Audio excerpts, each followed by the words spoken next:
ಮಿಯಾರು ಮಹಾಲಿಂಗೇಶ್ವರ ದೇವಸ್ಥಾನದ ಜೀರ್ಣೋದ್ಧಾರ ಕಾರ್ಯ ಈಗಾಗಲೇ ಆಗ್ತಾ ಇದೆ. ನೋಡಿ, ಇವತ್ತು ಇದರ ಬ್ರಹ್ಮಕಲಶೋತ್ಸವ ದಿನಾಂಕ ಕೂಡ ನಿಗದಿಯಾಗಿದೆ. ಜನವರಿ 17ರಿಂದ 28ರವರೆಗೆ ಬ್ರಹ್ಮಕಲಶೋತ್ಸವದ ಕಾರ್ಯಕ್ರಮ ಇಲ್ಲಿ ನಡೀಲಿಕ್ಕಿದೆ. ಆ ಸಂದರ್ಭದಲ್ಲಿ ಅಂದರೆ ಈಗ ನಾಳೆದು ಜನವರಿ 17ಕ್ಕೆ ಬ್ರಹ್ಮಕಲಶೋತ್ಸವ ಆಗುವ ಪೂರ್ವಭಾವಿಯಾಗಿ ಏನೆಲ್ಲ ಧಾರ್ಮಿಕ ಕಟ್ಟುಪಾಡುಗಳಿವೆ, ಆಮೇಲೆ ಹಿಂದಿನಿಂದ ಹಿರಿಯರು ಕೂಡ ಅನುಸರಿಸಿಕೊಂಡು ಬಂದ ಏನು ಧಾರ್ಮಿಕ ವಿಧಿವಿಧಾನಗಳಿವೆ, ಇದರ ಬಗ್ಗೆ ಬೆಳಮಣ್ಣ ಗುರುರಾಜ್ ತಂತ್ರಿಯವರು ಸಂಪೂರ್ಣ ಮಾಹಿತಿ ನೀಡಲಿಕ್ಕಿದೆ. ತಂತ್ರಿಯವರು ನಮಸ್ಕಾರ. ನೋಡಿ, ಈಗ ಭಾಳಷ್ಟು ದೊಡ್ಡ ಧಾರ್ಮಿಕ ಕಾರ್ಯ ಬ್ರಹ್ಮಕಲಶೋತ್ಸವ ಜನವರಿ 17ರಿಂದ 28ರವರೆಗೆ ನಡೆಯಲಿಕ್ಕಿದೆ. ಈಗ ಈ ಸಂದರ್ಭದಲ್ಲಿ ಒಂದಷ್ಟು ಧಾರ್ಮಿಕ ಕಟ್ಟುಪಾಡುಗಳು, ಇದರ ಬಗ್ಗೆ ಜನರಿಗೆ ಏನು ಮಾಹಿತಿ ನೀಡಲಿಕ್ಕೆ ತಾವು ಇಚ್ಛೆ ಪಡ್ತೀರಾ?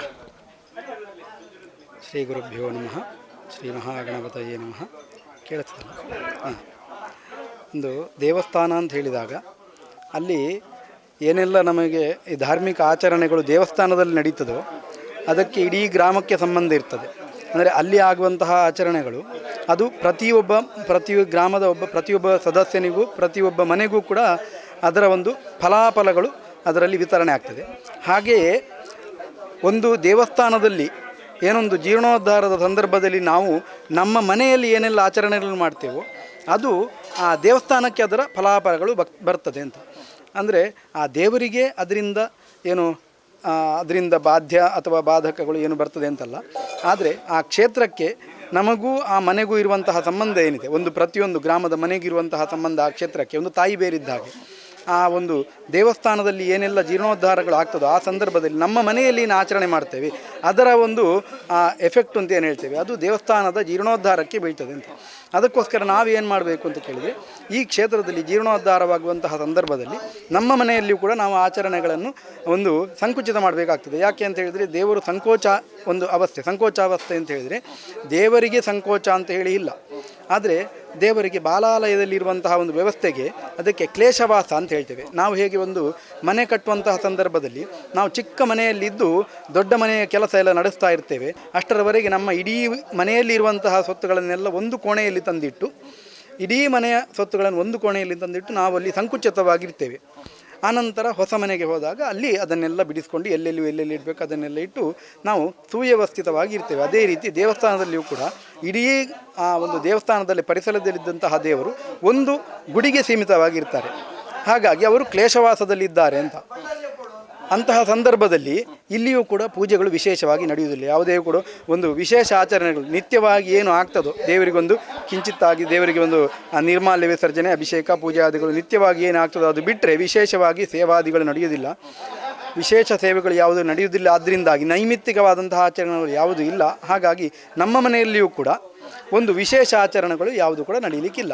ಇಡೀ ಗ್ರಾಮದಲ್ಲಿ ಪ್ರತಿಯೊಂದು ಮನೆಯಲ್ಲಿಯೂ ಕೂಡ ಯಾವುದೇ ವಿಶೇಷ ಆಚರಣೆಗಳು ನಾವು ದಿನನಿತ್ಯ ಏನು ಮಾಡ್ತೀವೋ ಅದರಲ್ಲೂ ಕೂಡ ಸ್ವಲ್ಪ ಕಡಿಮೆ ಮಾಡಬೇಕು. ಅಂದರೆ ಆಹಾರದಲ್ಲಿ ಈಗ 3 ಹೊತ್ತು ಊಟ ಮಾಡೋರಿದ್ದರೆ ಆಗ ದೇವರಿಗೂ ಕೂಡ ಅಷ್ಟೇ 3 ಹೊತ್ತು ನೈವೇದ್ಯ ಮಾಡ್ತಿದ್ರೆ ಅದನ್ನು 2 ಹೊತ್ತಿಗೆ ನೈವೇದ್ಯ, 3 ಹೊತ್ತಿನ ಪೂಜೆಯನ್ನು 2 ಹೊತ್ತಿಗೆ ಪೂಜೆ ಮಾಡ್ತೀವಿ. ಹಾಗೆ ನಮ್ಮ ಮನೆಯಲ್ಲಿಯೂ ಕೂಡ ನಾವು ಮಾಡುವಂಥ ಆಹಾರ ವ್ಯತ್ಯಾಸಗಳನ್ನು ಮಾಡಬೇಕಾಗ್ತದೆ. 3 ಹೊತ್ತು ಊಟ ಮಾಡ್ತಿದ್ದವರು ಆಗ 2 ಹೊತ್ತಿಗೆ ತರಬೇಕು, 2 ಹೊತ್ತು ಊಟ ಮಾಡ್ತಿದ್ದವರು 1 ಹೊತ್ತು ಊಟ ಮಾಡಬೇಕು. ಆ 1 ಹೊತ್ತಿನ ಊಟವನ್ನು ನಾವು ಉಪವಾಸದಲ್ಲಿದ್ದು ಆ ದೇವರಿಗೋಸ್ಕರ ನಾವು ನಮ್ಮ ಅರ್ಪಣೆಯನ್ನು ಮಾಡಬೇಕು ಎಂಬಂಥ ಅಭಿಪ್ರಾಯ. ಈ ರೀತಿಯಾಗಿದ್ದರೆ ಆಗ ಇಲ್ಲಿ ಕೆಲಸಕ್ಕೂ ಕೂಡ ಚೈತನ್ಯ ಬರ್ತದೆ. ಹಾಗೆ ನಮಗೂ ಕೂಡ ದೇವರ ಕೆಲಸದಲ್ಲಿ ಭಾಗಿಯಾದಂತಹ ಪುಣ್ಯ ಸಿಗ್ತದೆ ಅಂತ. ಹಾಗೆ ಬರೀ ಆಹಾರದಲ್ಲಿ ಮಾತ್ರ ಅಲ್ಲ, ಬೇರೆ ಬೇರೆ ಆಚರಣೆಗಳೆಲ್ಲ ಮಾಡಬೇಕು. ಈಗ ನಾವು ಮನೆಯಲ್ಲಿ ಯಾವುದಾದ್ರೂ ವಿಶೇಷ ಆಚರಣೆಗಳನ್ನು ಈ ಹಬ್ಬ ಹರಿದಿನಗಳನ್ನೇ ಮಾಡ್ತೇವೆ, ಅದನ್ನು ಕೂಡ ಅಷ್ಟೇ ನಾವು ಸಂಕುಚಿತ ಮಾಡಬೇಕಾಗ್ತದೆ. ಇನ್ನು ತುಳುನಾಡು ಅಂತ ಬಂದಾಗ ನಾವು ದೈವಗಳ ಆರಾಧನೆ, ಭೂತಾರಾಧನೆ ಇದೆಲ್ಲ ವಿಶೇಷ, ನಾಗಾರಾಧನೆ, ಭೂತಾರಾಧನೆ ಎಲ್ಲ ವಿಶೇಷ. ಅದನ್ನು ಕೂಡ ನಾವು ಯಾವುದು ಗ್ರಾಮ ದೇವಸ್ಥಾನ ಅಂತಿದ್ದೀವಿ ಅದಕ್ಕೆಲ್ಲ ಇದು ಸಂಬಂಧಪಟ್ಟಂತಹ ಪರಿಚಾರಕ ವರ್ಗ ಅಂಥೇಳಿ. ದೈವಗಳು ಹಾಗೆ ನಾವು ಪ್ರತಿಯೊಂದು ಮನೆಯಲ್ಲಿ ಸಂಕ್ರಾಂತಿ ಪೂಜೆ ಮಾಡೋದಾದರೂ ಕೂಡ ಗ್ರಾಮ ದೇವಸ್ಥಾನದ ತೀರ್ಥ ತಗೊಂಡು ಬಂದು ಅಲ್ಲಿ ಅದಕ್ಕೆ ಹಾಕಿ ಪೂಜೆ ಮಾಡುವಂಥದ್ದು. ಹಾಗಾಗಿ ಇವರ ಪರಿಚಾರಕ ವರ್ಗ ಅಂಥೇಳಿ ಸಂಕಲ್ಪ. ಹಾಗಾಗಿ ಅಲ್ಲಿಯೂ ಕೂಡ ಆಚರಣೆ ಕೂಡ ದೈವಗಳಿಗೆ, ಭೂತಗಳಿಗೆ, ನಾಗದೇವರಿಗೆ ಆಚರಣೆಯೂ ಕೂಡ ನಾವು ಸಂಕುಚಿತವಾಗಿ ಮಾಡಬೇಕು. ಸಂಕ್ರಾಂತಿ ದಿವಸ ವಿಶೇಷ ಪಂಚಕಜ್ಜಾಯಿ ಹಾಕಿ ಪೂಜೆ ಮಾಡಲಿಕ್ಕಿಲ್ಲ. ಹೂ ನೀರು ಹಾಕುವಂಥ ಕ್ರಮ ಇದೆ, ಅದನ್ನು ಇಟ್ಟು ಪೂಜೆ ಕೈ ಮುಗಿಯೋದು. ಹಾಗೆ ಈ ರೀತಿಯಾದಂತಹ ಕ್ರಮಗಳು ದೇವರ ವಿಷಯಗಳಲ್ಲೂ ಕೂಡ ಅದನ್ನು ಸಂಕುಚಿತ ಮಾಡಬೇಕಾಗ್ತದೆ. ಇನ್ನು ನಮ್ಮ ವಿಶೇಷತೆ ಅಂತ ಹೇಳಿದರೆ ಈ ಮದುವೆ ಅಥವಾ ಗೃಹ ಪ್ರವೇಶ ಇತ್ಯಾದಿಗಳನ್ನು ಕೂಡ ಆ ಸಂದರ್ಭದಲ್ಲಿ ನಾವು ಮುಂದೆ ಅನಿವಾರ್ಯವಾಗಿ ಮುಂದೂಡಬೇಕಾಗ್ತದೆ. ಅದರಲ್ಲಿ ಈ ಗರ್ಭಿಣಿಯಾಗಿರ್ತಾರೆ ಅಂಥವರಿಗೆ ಬೈಕೆ ಮಾಡಬೇಕು, ಅದನ್ನು ಮುಂದೆ ಹಾಕಲಿಕ್ಕೆ ಆಗೋದಿಲ್ಲ. ಅಂತಹ ಸಂದರ್ಭದಲ್ಲಿ ಅವರಿಗೆ ಸಮಯ ಬಂದಾಗ ಅದಕ್ಕೆ ಒಂದು ಏನು ಬಯಕೆಯ ಕ್ರಮ ಇದೆ, ಸೀಮಂತದ ಕ್ರಮ ಇದೆ, ಅದನ್ನು ಸಂಕುಚಿತವಾಗಿ ಒಂದು ತುಂಬ ಗೌಜಿಯಾಗಿ ಮಾಡಿದೆ, ಸಂಕುಚಿತವಾಗಿ ಮಾಡಲಿಕ್ಕಿಲ್ಲ. ಒಂದು ಸಂಕುಚಿತವಾಗಿ ಅವರಿಗೇನು ಬಳಸಿಕೊಡುವಂತಹ ಕ್ರಮ ಇದೆ ಅದನ್ನೆಲ್ಲ ಮಾಡಿ ಸೀಮಂತದ ಕ್ರಮವನ್ನು ಒಂದು ಸಂಕುಚಿತವಾಗಿ ಮಾಡಿಬಿಡಬೇಕು. ಯಾಕೆಂದರೆ ಅದು ಅನಿವಾರ್ಯ, ಅದು ನಮಗೋಸ್ಕರ ನಿಲ್ಲುವಂತಹ ಒಂದು ಪ್ರಕ್ರಿಯೆ ಅಲ್ಲ. ಹಾಗಾಗಿ ಬೇರೆ ಯಾವುದಿದೆ ಮದುವೆ ಇತ್ಯಾದಿಗಳು ಅದನ್ನೆಲ್ಲ ನಾವು ಈ ಬ್ರಹ್ಮಕಲಶದ ನಂತರ ಅದನ್ನು ಮುಂದುವರಿಸುವಂತಹ ಒಂದು ಯೋಚನೆಯನ್ನು ಮಾಡಬೇಕು ಅಂತೇಳಿ. ಹಾಗೆ ನಾಳ್ದು ಈಗ ನವರಾತ್ರಿ ಬರ್ತದೆ, ದೀಪಾವಳಿ ಬರ್ತದೆ, ತುಳಸಿ ಪೂಜೆ ಬರ್ತದೆ. ಈಗ ಆ ಸಂದರ್ಭ ಇಲ್ಲಿ ಪಟಾಕಿಗಳ ಬಳಕೆಗಳು ಜಾಸ್ತಿ ಆಗ್ತವೆ. ಈಗ ಆ ಬಗ್ಗೆ ಏನು? ಅದು ಕೂಡ ಹಾಗೆ. ಈಗ ಯಾವುದೇ ಹಬ್ಬ ಹರಿದಿನಗಳಲ್ಲಿ ನಾವು ಪಟಾಕಿ ಆಚರಣೆ ಮಾಡುವುದು ಅಂತ ಹೇಳಿದರೆ ಅದು ನಮ್ಮ ಒಂದು ಸಂತೋಷಕ್ಕೋಸ್ಕರವಾಗಿ ಮಾಡುವಂತಹದ್ದು. ಅಂದರೆ ಆ ಪಟಾಕಿ ಹಚ್ಚಿದ ತಕ್ಷಣ ಈಗ ದೀಪಾವಳಿಯಲ್ಲಿ ಪಟಾಕಿ ಹಚ್ಚುತ್ತೇವೆ, ಅದು ದೇವರಿಗಲ್ಲ, ದೇವರಿಗೆ ಇರುವಂತಹದ್ದು ದೀಪ ಹಚ್ಚುವಂತಹ ಕ್ರಮ. ನಮ್ಮ ಒಂದು ಸಂತೋಷಕ್ಕೋಸ್ಕರವಾಗಿ ನಾವು ಎಷ್ಟು ಸಾವಿರದ್ದು ಪಟಾಕಿ ತರ್ತೀವಿ, ಎಷ್ಟು ಆಡಂಬರ ಮಾಡ್ತೇವೆ, ಅದು ನಮಗೆ ಸಂತೋಷಕ್ಕೋಸ್ಕರವಾಗಿ. ಯಾವುದು ನಮಗೆ ಸಂತೋಷ ಕೊಡ್ತದೋ ಅದನ್ನು ನಾವು ಕಡಿಮೆ ಮಾಡಬೇಕು. ಈ ಪಟಾಕಿ ಹಚ್ಚುವುದರಿಂದ ಪರಿಸರವೂ ಹಾಳಾಗ್ತದೆ, ಮತ್ತು ಅದರಲ್ಲಿ ನಮಗೆ ಒಂದು ತಾತ್ಕಾಲಿಕವಾದಂತಹ ಸಂತೋಷ ಬಿಟ್ಟರೆ ಮತ್ತು ಯಾವುದೇ ಅದರಲ್ಲಿ ಲಾಭ ಇಲ್ಲ. ಹಾಗಾಗಿ ಪಟಾಕಿ ನಾವೀಗ ಸಂಕೋಚ ಈ ದೇವಸ್ಥಾನದ ವಿಷಯ ಅಲ್ಲದೇ ಇದ್ದರೂ ಕೂಡ ಹೇಳುವಂತಹದ್ದು ಪಟಾಕಿಯ ಉಪಯೋಗ ಕಡಿಮೆ ಮಾಡಿ ಅಂತಲೇ ಹೇಳುವಂತಹದ್ದು. ಈಗಂತೂ ಅನಿವಾರ್ಯವಾಗಿ ಪಟಾಕಿ ಉಪಯೋಗ ಮಾಡಬಾರ್ದು ಅಂತಲೇ ನಾವು ಹೇಳುವಂತಹದ್ದು. ಯಾಕೆಂದರೆ ಗ್ರಾಮದಲ್ಲಿ ಯಾವುದೇ ಆಚರಣೆ ಇದ್ದರೂ ಕೂಡ ಅದಕ್ಕೆ ನಾವು ನಮಗೆ ಒಂದು ಈ ಧಾರ್ಮಿಕವಾದಂತಹ ವಾದ್ಯಗಳು ಅಂದರೆ ಕೊಂಬು ವಾದ್ಯ ಕಹಳೆ ಅಂಥದ್ದು ಯಾವುದು ಕೂಡ ಮಾಡಲಿಕ್ಕಿಲ್ಲ. ಅದೇ ಇಲ್ಲ ಅಂತ ಆದಮೇಲೆ ಈ ಯಾವುದು ಸುಡುಮದ್ದುಗಳು ಕೂಡ ಇಲ್ಲ ಅಂತ ಅದಕ್ಕೆ ವಿಶೇಷತೆಯನ್ನು ಹೇಳಬೇಕಾಗಿಲ್ಲ, ಅದು ಆಚರಣೆ ಮಾಡಲಿಕ್ಕಿಲ್ಲ. ಮತ್ತು ನವರಾತ್ರಿಯಲ್ಲಿಯೂ ಕೂಡ ಅಷ್ಟೇ ಕಲಶ ಇಟ್ಟು ಪೂಜೆ ಮಾಡುವಂತಹ ಕ್ರಮಗಳೇನಿದೆ ಅದನ್ನು ಮಾಡ್ಬೋದು. ಅದು ಬಿಟ್ಟು ಈ ಒಂದು ಸುಡುಮದ್ದಿನ ಆಚರಣೆಗಳೆಲ್ಲ ಇತ್ಯಾದಿಗಳೆಲ್ಲ ನಾವು ಇಲ್ಲ ಅದನ್ನು ನಿಲ್ಲಿಸಬೇಕಾಗ್ತದೆ.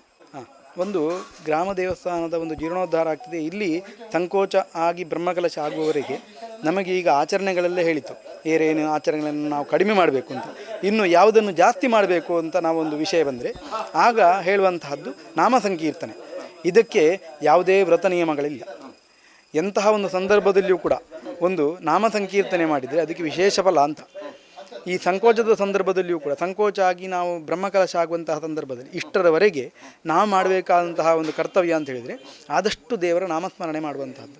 ಯಾಕೆಂದರೆ ಒಂದು ಕಲಿಯುಗದಲ್ಲಿ ವಿಶೇಷ ಫಲ ಕೊಡುವಂತಹ ಒಂದು ಸೇವೆ ಅಂತ ಹೇಳಿದರೆ ಸಂಕೀರ್ತನೆ, ನಾಮ ಸಂಕೀರ್ತನಂ ಕಲವು ಅಂತೇಳಿ ನಾಮ ಸಂಕೀರ್ತನೆ ಮಾಡಿದರೆ ಅದಕ್ಕೆ ವಿಶೇಷ ಫಲ ಅಂತ.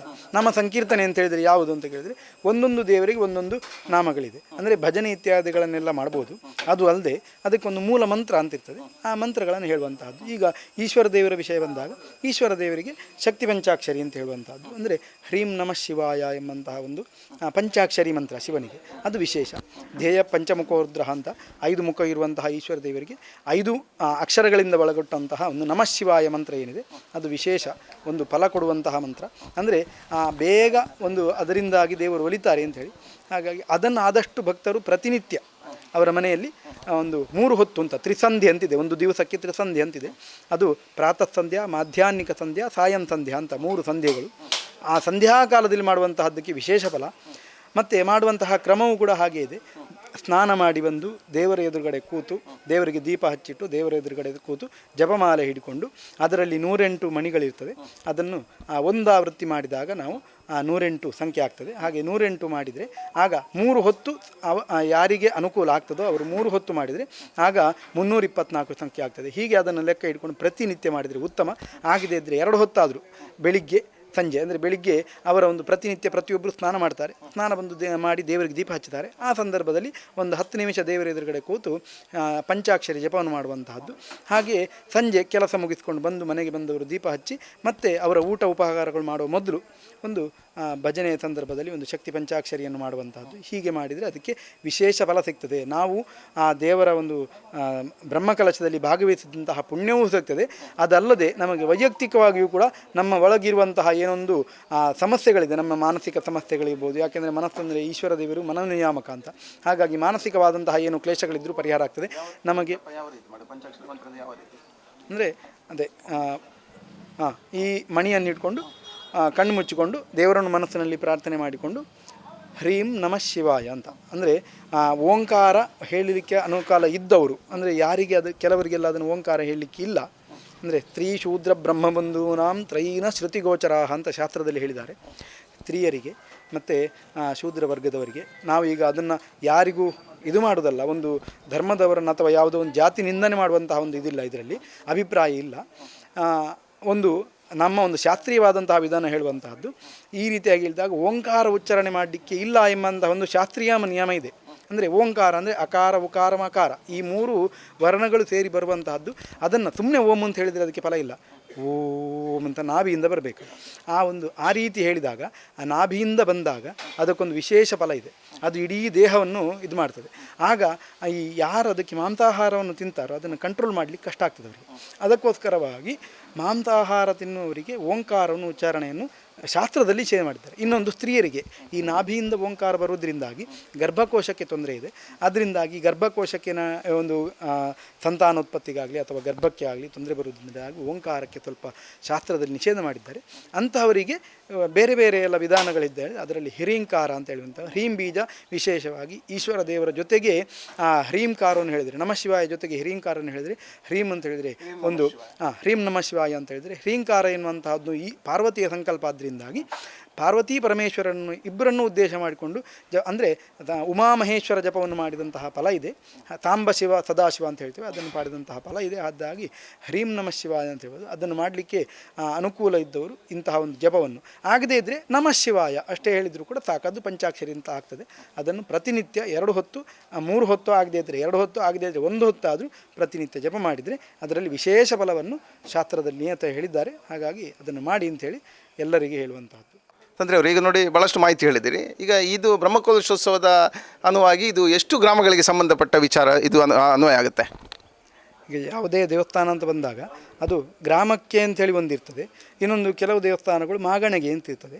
ಈ ಒಂದು ಮೀಯಾರು ಮಹಾಲಿಂಗೇಶ್ವರ ದೇವರ ವಿಷಯ ಬಂದಾಗ ಈ ದೇವಸ್ಥಾನ ಎನ್ನುವಂಥದ್ದು ಪುರಾತನ ಕಾಲದಿಂದ 800 ವರ್ಷದ ಇತಿಹಾಸದಿಂದಲೂ ಕೂಡ ಒಂದು ಮಾಗಣೆಗೆ ಸಂಬಂಧಪಟ್ಟಂತೆ, ಅಂದರೆ 5 ಮಾಗಣೆಗೆ ಸಂಬಂಧಪಟ್ಟಂತಹ ಒಂದು ದೇವರು ಅಂಥೇಳಿ ಪ್ರಸಿದ್ಧ. ಹಾಗಾಗಿ ಈ 5 ಊರಿಗೆ ಅಂದರೆ ಮೀಯಾರು ಮತ್ತು ಮುಡಾರು ಮತ್ತು ನಲ್ಲೂರು ಮತ್ತು ರೆಂಜಾಳ ಮತ್ತು ಇರುವತ್ತೂರು, ಹೀಗೆ 5 ಗ್ರಾಮಗಳಿಗೆ ಸಂಬಂಧಪಟ್ಟಂತಹ ಒಂದು ದೇವರಾದ್ದರಿಂದಾಗಿ ಇದರಲ್ಲಿ ವಿಶೇಷ ಅಂದರೆ ಮೀಯಾರಿಗೆ ಗ್ರಾಮ ದೇವರು ಮತ್ತು ಬೇರೆ 5 ಈ ಮಾಗಣೆಗಳು ಅಂತ ಹೇಳ್ತಾರೆ. ಅಂದರೆ ಇದಲ್ಲದೆ ಬೇರೆ 4 ಏನಿದೆ ಅದು ಮಾಗಣೆಗಳು ಅಂತ ಹೇಳುವಂಥದ್ದು. ಅಂದರೆ ಒಂದು ನಾವು ಬೇರೆ ಕಡೆ ನೋಡಿರ್ತಾರೆ, ಈಗ ಎಲ್ಲೂರು ಅಂತ ಬಂದಾಗ ಅಲ್ಲಿ 13 ಮಾಗಣೆಗೆ ಸಂಬಂಧಪಟ್ಟಂತಹ ದೇವಸ್ಥಾನ ಅಂತ ಹೇಳ್ತಾರೆ. ಹೀಗೆ ಇಲ್ಲಿ 5 ಮಾಗಣೆಗೆ ಸಂಬಂಧಪಟ್ಟಂತಹ ದೇವಸ್ಥಾನ. ಈ ಮೀಯಾರಿನ ವಿಷಯ ಬಂದಾಗ ಮೀಯಾರು ಮಾಗಣೆಯೂ ಹೌದು, ಗ್ರಾಮವೂ ಹೌದು. ಈ ನಿಯಮಗಳು ಎಲ್ಲಿಗೆ ಸಂಬಂಧ ಅಂತ ಹೇಳಿದರೆ 5 ಊರು ಮಾಗಣೆಗೂ ಸಂಬಂಧಪಟ್ಟಂಥದ್ದು. ಅವರವರಿಗೆ ಬೇರೆ ಗ್ರಾಮ ದೇವಸ್ಥಾನ ಅಂತಿರ್ಬೋದು, ಆದರೆ ಮಾಗಣೆಗೆ ಅಂತ ಹೇಳಿದಾಗ ಆ ಗ್ರಾಮ ದೇವಸ್ಥಾನಕ್ಕೆ ಹೇಗೆ ಪ್ರಾಧಾನ್ಯತೆ ಇದೆಯೋ ಹಾಗೆ ಮಾಗಣೆ ದೇವಸ್ಥಾನಕ್ಕೂ ಕೂಡ ಪ್ರಾಧಾನ್ಯತೆ ಇದೆ. ಯಾವುದೇ ಒಂದು ಮನೆಯಲ್ಲಿ ಈಗ ವಿಶೇಷತೆ ಏನಾದರೂ ಆಗೋದಾದರೆ, ಅವರ ಮನೆಯಲ್ಲಿ ಮದುವೆ ಇತ್ಯಾದಿ ಸಮಾರಂಭಗಳಾಗೋದಾದರೆ ಗ್ರಾಮ ದೇವಸ್ಥಾನಕ್ಕೆ ಹೇಗೆ ಒಂದು ಹಣ್ಣು ಕಾಯಿ ಸೇವೆಗಳನ್ನು ಕೊಡ್ತಾರೋ ಹಾಗೆ ಮಾಗಣೆ ದೇವಸ್ಥಾನಕ್ಕೂ ತಂದು ಸೇವೆಯನ್ನು ಮಾಡುವಂತಹ ಒಂದು ಪದ್ಧತಿ ಇದೆ. ಹಾಗಾಗಿ ಇಲ್ಲಿ ಆಗುವಂತಹ ನಿಯಮಗಳು ಆ ಮಾಗಣೆಯ ಸಂಬಂಧಪಟ್ಟಂತಹ 5 ಗ್ರಾಮದವರಿಗೂ ಕೂಡ ಇದು ನಿಯಮಗಳು ಅನ್ವಯಿಸ್ತದೆ. ಅದರಲ್ಲಿಯೂ ಕೂಡ ವಿಶೇಷವಾಗಿ ಮೀಯಾರು ಗ್ರಾಮದವರಿಗೆ ಇದು ಈಗ ಯಾವಾಗ ದಿನ ಇಟ್ಟಿದೆಯೋ ಇವತ್ತಿನಿಂದ 5 ಊರು ಮಾಗಣೆಗೆ ಅಂತೇಳಿ ನಾವು ವಿಶೇಷತೆ ಹೇಳಲಿಕ್ಕಾಗೋದಿಲ್ಲ. ಅಂದರೆ ಮಾಡುವವರು ಮಾಡ್ಬೋದು, ಆದರೆ ಮೀಯಾರು ಗ್ರಾಮದವರಿಗೆ ಇವತ್ತಿನಿಂದಲೇ ಈ ನಿಯಮ ಜಾರಿಯಾಗ್ತದೆ. ಇನ್ನು ಬೇರೆ 4 ಗ್ರಾಮದವರಿಗೆ ಬ್ರಹ್ಮಕಲಶಕ್ಕೆ ದಿನ ನಿಗದಿ ಜನವರಿ ತಿಂಗಳಿನ 17ನೇ ತಾರೀಕಿಗೆ ಒಂದು ನಿಗದಿಯಾಗಿದೆ. ಅಂದರೆ ಬ್ರಹ್ಮಕಲಶೋತ್ಸವದ ಪ್ರಾರಂಭ, ಅದರ ಮುಂಚಿನ ದಿವಸ ಹೊರಕಾಣಿಕೆಗಳೆಲ್ಲ ಬರ್ತದೆ. ಅದಕ್ಕೆ ಮುಂಚಿತವಾಗಿ ಅಂದರೆ 48 ದಿವಸ ಮುಂಚಿತವಾಗಿ 1 ಮಂಡಲ ಕಾಲ ಅಂತ ಹೇಳ್ತೇವೆ. ಬ್ರಹ್ಮಕಲಶ ಆದ ನಂತರ 1 ಮಂಡಲ ಕಾಲದ ನಂತರ ದೃಢಕಲಶ ಅಂತ ಆಗ್ತದೆ. ಬ್ರಹ್ಮಕಲಶಕ್ಕೆ 1 ಗಂಟಲ ಮುಂಚಿತವಾಗಿ ಈ ಬ್ರಹ್ಮಕಲಶೋತ್ಸವದ ಒಂದು ಕೆಲಸ ಪ್ರಾರಂಭ ಆಗ್ತದೆ ಅಂಥೇಳಿ ನಿಯಮಗಳು ಅನ್ವಯ ಆಗ್ತದೆ ಅಂಥೇಳಿ.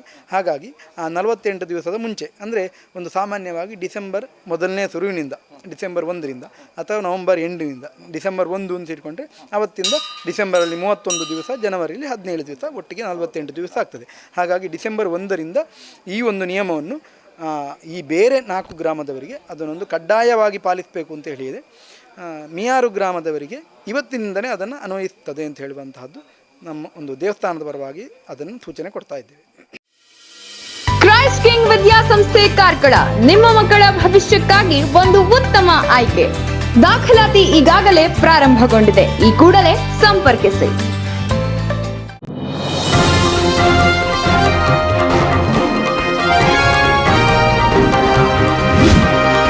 ನಿಖರ ಹಾಗೂ ಸ್ಪಷ್ಟ ಸ್ಥಳೀಯ ಸುದ್ದಿಗಳಿಗಾಗಿ ವೀಕ್ಷಿಸಿ ಸ್ವಯಂ ಟೈಮ್ಸ್ ಕಾರ್ಕಳ.